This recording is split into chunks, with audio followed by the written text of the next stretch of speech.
काम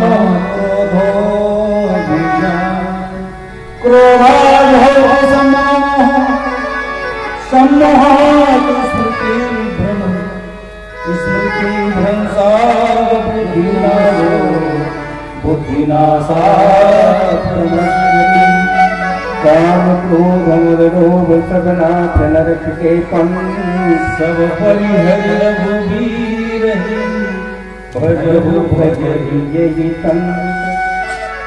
ये दोनों रास्ते हैं नरकगामी होने के। काम जो होता है ये कर्म का नाश कर देता है। कामेन कर्म नाश स्यात्, क्रोधेन ज्ञान नाशनम, लोभेन भक्ति नाश स्यात्, तस्मात् एतत् त्रयम् त्यजेत्। शास्त्रकार कहते हैं ये काम क्रोध और लोभ ये नरकगामी तो है ही है। अगर काम मन में आया तो कामेन कर्म नाशा, आपके सारे कर्मों का नाश कर देगा। अगर क्रोध आया तो क्रोधेन ज्ञान नाशनम, आपकी जितनी ज्ञान है सब नष्ट कर देगा। और अगर लोभ आया तो लोभेन भक्ति नाशा स्यात्, लोभ भक्ति का नाश करने वाला है। इसीलिए एतत् त्रयम् त्यजेत्, इस तीनों को छोड़ देना चाहिए। काम बात कपलोभ अपार, क्रोध पीत मिच्छा कीजा, प्रीत करम जो तीनों भाई, उपजहि संपात दुख। तो ये जो दो भाई थे, ये दो भाई जय और विजय पति थे पूर्वजन्म में पालकर। संतादि ऋषियों ने उनको श्राप दिया था, कहा कि तुमको यहाँ रहने का अधिकार नहीं है। परीक्षित जी ने पूछा क्यों श्राप दिया था, तो कहा संतादि ऋषि एक बार भगवान के दर्शन करने के लिए गए, और जैसे भगवान के दर्शन करने के लिए गए, हमेशा 5 वर्ष की अवस्था में रहते हैं कि हमको काम क्रोध लोभ ना हो, इसलिए छोटी अवस्था में रहते हैं।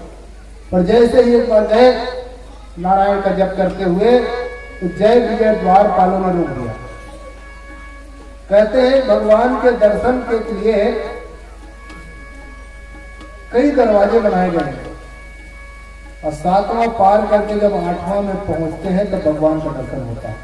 उसी का नाम है अष्टांग योग। यम नियम आसन प्राणायाम प्रत्याहार धारणा ध्यान समाधि। तो जैसे ही 6ठा दरवाजा पार करके 7वें में पहुंचे, वहां जय विजय खड़े थे। जय और विजय, कीर्ति और प्रतिष्ठा, ये बड़े बड़े मुनियों को विदित होता है। और जैसे वो जय विजय खड़े थे, रोक लिया करे छोटे छोटे बच्चे, कहाँ बैकुंठ में जा रहे हो, यहाँ तो बड़े बड़े योगेंद्र मुनि लाखों महात्माओं का काम। कई कई हजार साल जिन्होंने तपस्या की है, पूजन की है, पाठ किया है, साधना की है, भक्ति ज्ञान वैराग्य से जो वो तक प्रोत है, वो इस धाम में आते हैं। और ये छोटे छोटे बच्चे, जाओ यहाँ से, अभी घूमने फिरने खेलने का समय है, कहाँ तुम बैकुंठ धाम में आ गए। उन्होंने कहा अरे बैकुंठ में रहते हो और हमको छोटे समझते हो। जानते नहीं हो हम सबसे बड़े हैं, संतादि ऋषि हैं, ब्रह्मा जी ने हमको पहले उत्पन्न किया है। और चाहे ब्रह्मा जी ने किया हो कि नहीं किया हो, पर बैकुंठ में रह करके भी तुम लोगों को ये ध्यान है कि ये छोटा और बड़ा है। अरे भगवान के पास रहने के बाद छोटा और बड़ा का ध्यान मिल जाता है, भान मिल जाता है। भगवान के सामने में कौन छोटा और कौन बड़ा, वो बड़ा छोट कहत अपराध है। उनके सामने में कौन छोटा है कौन बड़ा है। अरे भगवान की विशेषता तो ये है कि राम प्रताप विषमता खोई। राम जी के प्रताप से विषमता खो जाती है, समता आ जाती है जीवन में।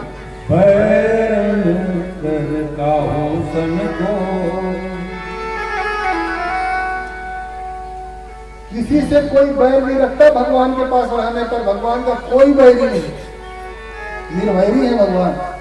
और भगवान के पास रहकर भी ये समझ रहे हैं कि छोटा है और इससे बड़ा भी कोई है।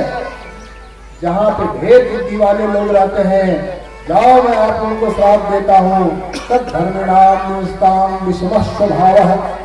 जहां विषम स्वभाव के लोग रहते हैं वहां चले जाओ। और जैसे श्राप हुआ तब भगवान निकल करके आए बाहर। भगवान अंदर ये सब सुन रहे थे, आए नहीं। पुलिस भी तभी आता है जब लड़ाई झगड़ा हो तो सब शांत हो जाता है, देखते रहते हैं दूर से कहाँ लड़ाई हो रहा, आते नहीं। जब मामला निपट जाता है तब आते हैं। केस बनावन बंद से बोलेंगे, तब केस बनता, केस बनेगा नहीं, पैसा किसे निकले, यही कहना चाह रहे हैं। भगवान भी बाद में आए और जैसे बाद में आए कहा भैया क्या हो रहा है। अब जानते हैं कर्तुम अकर्तुम नथा शक कर्तुम परमात्मा है, निकाल करती है, सब कुछ भगवान जानते हैं, कुछ छुपा नहीं उनसे, उन्हीं की इच्छा के बिना कुछ होता नहीं है। तो दोनों ने हाथ जोड़ा, शंकादी ऋषियों ने भी और जय विजय ने कहा महाराज हमारी गलती, हमारी गलती। जय विजय ने कहा प्रभु हमारी गलती है। क्या? क्योंकि हम आपके पास आके इनको पहचान नहीं पाए। ये प्रमुख महात्मा है, शंकादी ऋषि हैं, हम जान नहीं पाए। प्रभु हमसे अपराध हो गया, इसलिए दंड मिला है। शंकादी ऋषियों ने कहा ना प्रभु इनकी गलती नहीं, गलती हमारी है। क्या आपकी गलती क्यों है? क्योंकि द्वारपाल है और द्वारपाल इसीलिए लगाए जाते हैं कि कोई भी आए तो इससे पूछे कौन हो, कहां से आए। ये नहीं कि द्वारपाल खड़े हैं और कोई भी आए कोई भी जाए। द्वारपाल का मतलब क्या? अरे इन्होंने पूछ भी लिया तो क्या अपराध किया? हमको बता देना चाहिए, हम अमुक है, नहीं पहचान रहे हो, जहां लोग हम अमुक है, अंदर तो पूछ के आते हैं, प्रवेश मिल जाए। प्रभु पर हमको तो लगता है ना जय विजय की गलती है ना हमारी गलती। भगवान ने कहा गलती किसकी है? गलती आपका धाम का। क्या हमारे धाम का? हमारे धाम की क्या गलती है? आपकी धाम की गलती ये है कि हम 5 साल के बालक इसीलिए रहते हैं कि काम क्रोध ना आए। आज तक के काम क्रोध हमारे अंदर नहीं आया, पर जैसे ही आपके धाम में आए, धाम में आते ही क्रोध आ गया और अहंकार आ गया। हमको लगने लगा कि हम सबसे बड़े, हमको छोटे कह रहे हैं। ब्रह्मा जी की सृष्टि के प्रथम हम सबसे बड़े हैं और ये हमको छोटे कह रहा है, ये अहंकार आ गया। और दूसरा क्रोध आ गया और क्रोध के कारण हमने श्राप दे दी। अब इसी के ना आए इसीलिए तुम छोटे बने रहते हैं, पर आपके धाम में आने के बाद ये हो गया।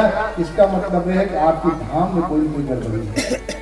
भगवान ने गलती तुम करो, दोष हमारे धाम को लगा। वैकुंठ के धाम में आकर के दोष लगा रहे हो। भगवान ने कहा ठीक कहा, दोष हमारा ही है। इसीलिए हम लोग कहा करते हैं थोड़ा रुको और थोड़ा झुको। जो थोड़ा रुकता है और थोड़ा झुकता है वो कभी धोखा नहीं खाता। जब अहंकार आ जाए तो थोड़ा झुक जाओ और क्रोध आ जाए तो थोड़ा रुक जाओ। क्रोध आने पर थोड़ा रुको, अहंकार आने पर थोड़ा झुको, और जो रुकता है वो झुकता है वो परमात्मा को प्राप्त कर लेता है। सामने से भगवान बैठे, बाबा थोड़ा रुकते और थोड़ा झुकते तो सामने बैठे ही मिल जाते हैं। इसीलिए नियम है थोड़ा रुको और थोड़ा झुको, और जो थोड़ा रुकता है और थोड़ा झुकता है उसे परमात्मा को प्राप्त कर लेता है। इसलिए पहले जो मंदिर आदि बनाए जाते थे उनका दरवाजा छोटा रखा जाता है। दरवाजे छोटे से होते थे, मंदिर बहुत बड़ा, दरवाजा छोटा। ऐसा नहीं था कि दरवाजा बड़े नहीं बना सकते थे। इतने बड़े बड़े पत्थर उसमें लगे हैं कि जाओ तो कल्पना तो करते ही रहो इतने बड़े पत्थर कैसे लगाए होंगे। उस समय तो इतनी सुविधाएं तो थी नहीं, इतने बड़े बड़े मशीन आए नहीं थे, कैसे लगाए होंगे इतने बड़े बड़े पत्थर, पर दरवाजा छोटे। क्यों? इनका उद्देश्य ही था कि मंदिर के सामने आप आए हैं, थोड़ा रुको और थोड़ा झुको, सामने भगवान मारे। और जो थोड़ा रुकता है, इसीलिए अहंकार आ जाए तो थोड़ा रुक जाओ, और क्रोध आए तो थोड़ा झुक जाओ, और जो रुकता है झुकता है भगवान को प्राप्त कर लेता है। श्री शंकादी ऋषि ने कहा महाराज शायद गलती आपके धाम की हो सकती है। भगवान ने कहा ठीक था, मुझ द्वारपाल की गलती, केवल ही द्वारपाल की गलती नहीं है, क्योंकि आप सब लोग संत हैं, आप सब लोग साधक हैं, आप सब साधु हैं। आपके हृदय का द्वारपाल तो मैं हूं। आप मेरे भरोसे आकर के साधु बने हो। साधु इसलिए बने हो तो भगवान हमारी रक्षा करेंगे। राखी महतारी जैसे मैया अपने छोटे बच्चों की रक्षा करते हैं, भगवान के जो भरोसे हो जाते हैं भगवान उनकी रक्षा करते हैं।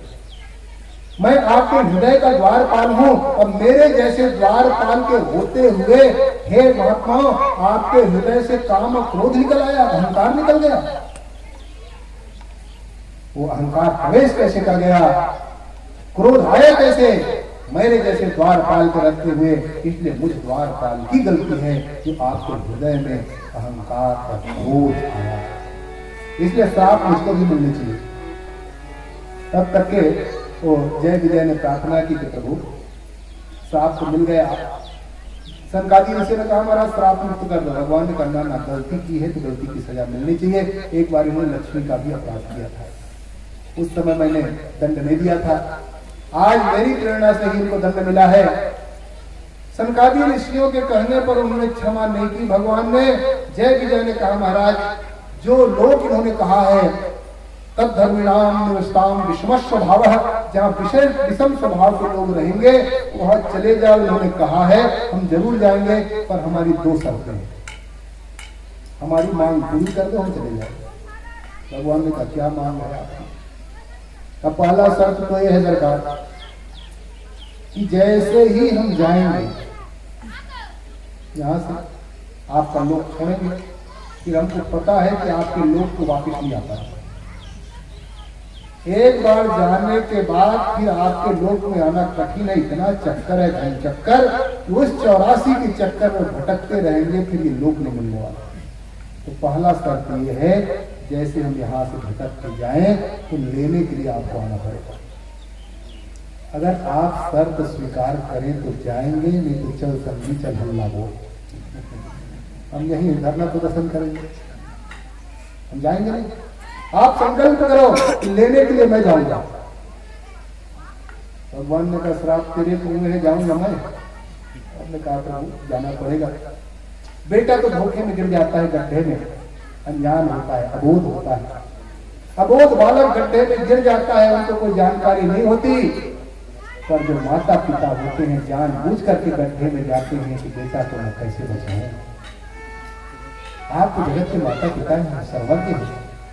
हम तो अनजाने में गड्ढे में गिरे रहेंगे, परंतु प्रभु आप बचाने के लिए आएंगे, क्योंकि जगत के माता पिता है। जगत पितरौ वंदे पार्वती परमेश्वर, आप जगत के पितर हैं, इसलिए आपको जाना पड़ेगा। भगवान ने कहा ठीक है ये काम करूंगा। तो दूसरा शर्त क्या है?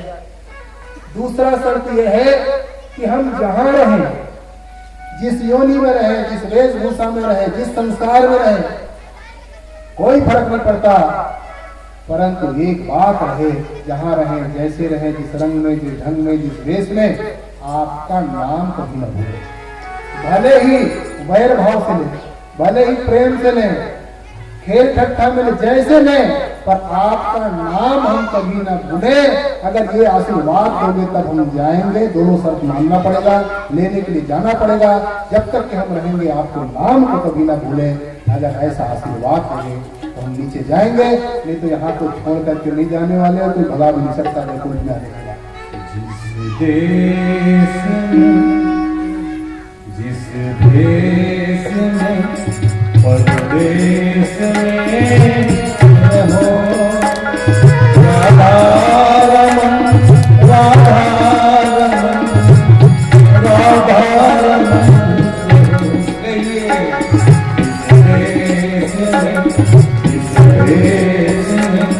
परदेश में रहो, राधा